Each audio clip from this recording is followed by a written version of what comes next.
വിശ്വാസ അവഹേളനത്തിനെതിരെ നടപടി ആവശ്യപ്പെട്ടുകൊണ്ട് മുഖ്യമന്ത്രിക്ക് സന്യാസിനിയുടെ തുറന്ന കത്ത്.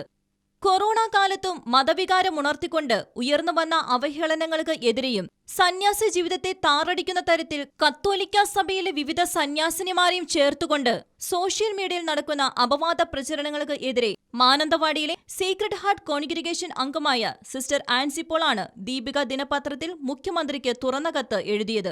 തങ്ങളുടെ ആശ്രമങ്ങളെ വേശ്യാലയങ്ങളെന്ന് മുദ്രകുത്തി പറയാൻ പോലും അറപ്പ് തോന്നുന്ന അശ്ലീല ഭാഷയിൽ തങ്ങളുടെ ജീവിതത്തെ വികലമാക്കി ചിത്രീകരിച്ച സകല മതവിശ്വാസികളുടെ മനസ്സിൽ സന്യാസ ജീവിതത്തിന്റെ അന്തസ്സും മഹത്വവും വികലമാക്കുന്ന നടപടിക്കെതിരെ ശക്തമായ നടപടി ആവശ്യപ്പെട്ടുകൊണ്ടാണ് സിസ്റ്റർ ആൻസി പോൾ മുഖ്യമന്ത്രിക്ക് തുറന്ന കത്ത് എഴുതിയത്.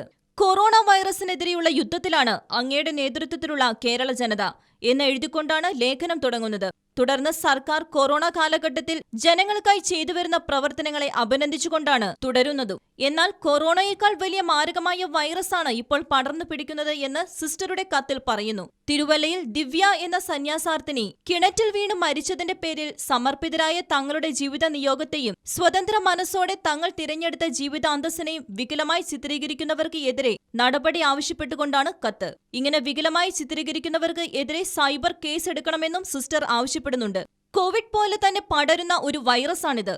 അതുകൊണ്ട് തന്നെ ഞങ്ങളുടെ ജീവിതത്തിന്മേൽ കരിനിഴൽ വീഴ്ത്താൻ പാകമുള്ള വൈറസ് പോലെയുള്ള ഇങ്ങനെയുള്ള നീക്കങ്ങളെ തുടച്ചു നീക്കാൻ ശ്രമങ്ങൾ വേണമെന്നും കത്തിൽ പറയുന്നുണ്ട്. 2020 മെയ് 12 ഒരു ഓൺലൈൻ ചാനലിൽ വന്ന ഒരു ലേഖനത്തിൽ സന്യസ്തരെ താറടിച്ചുകൊണ്ട് വളരെ മ്ലേച്ഛമായ രീതിയിലുള്ള വാക്കുകൾ ഉപയോഗിച്ചാണ് എഴുതി ചേർത്തിരിക്കുന്നത്. 40 ലക്ഷത്തിലധികം വരുന്ന സന്യസ്തരാണ് ലോകം മുഴുവനിലുമായി സുവിശേഷ വേലയ്ക്കായി ഇറങ്ങിത്തിരിച്ചിരിക്കുന്നത്. അതുപോലെ തന്നെ അവരുടെ മാതാപിതാക്കളും കുടുംബങ്ങളും. ഞങ്ങളെയെല്ലാം ഒരുപോലെ തേജോവധം നടത്തുകയും വ്യക്തിഹത്യ നടത്തുകയും ചെയ്യുന്ന രീതിയിലാണ് ഇന്ന് സോഷ്യൽ മീഡിയയിൽ നടക്കുന്നത് എന്ന് സിസ്റ്റർ ഓർമ്മപ്പെടുത്തുന്നു. ഞങ്ങളെ ആരും നിർബന്ധിച്ചല്ല സന്യാസാലയങ്ങളിലേക്ക് വിടുന്നത്. സ്വന്തം ആഗ്രഹപ്രകാരമാണ് വീടും കുടുംബവും വിട്ട് ദൈവവേലയ്ക്കായി ഇറങ്ങിത്തിരിക്കുന്നത്. അതുകൊണ്ട് തന്നെ ഞങ്ങൾ ആരുടെയും അടിമകളല്ല. ഒരാളുടെ ജീവിത നിയോഗം അയാളുടെ സ്വതന്ത്ര മനസ്സിന്റെ തീരുമാനമാണ്. ആരുടെയും നിർബന്ധ ബുദ്ധിയോടെ അല്ല ആരും തന്നെ സന്യാസ ഭവനങ്ങളിലേക്ക് വരുന്നതെന്നും സിസ്റ്ററുടെ കത്തിൽ പറഞ്ഞു വെക്കുന്നുണ്ട്. ഇത്തരത്തിലുള്ള വാർത്തകൾ മതവിശ്വാസത്തെ വ്രണപ്പെടുത്തുന്നു എന്ന് പറഞ്ഞുകൊണ്ടാണ് കത്തിന്റെ വിവരണം അവസാനിക്കുന്നത്.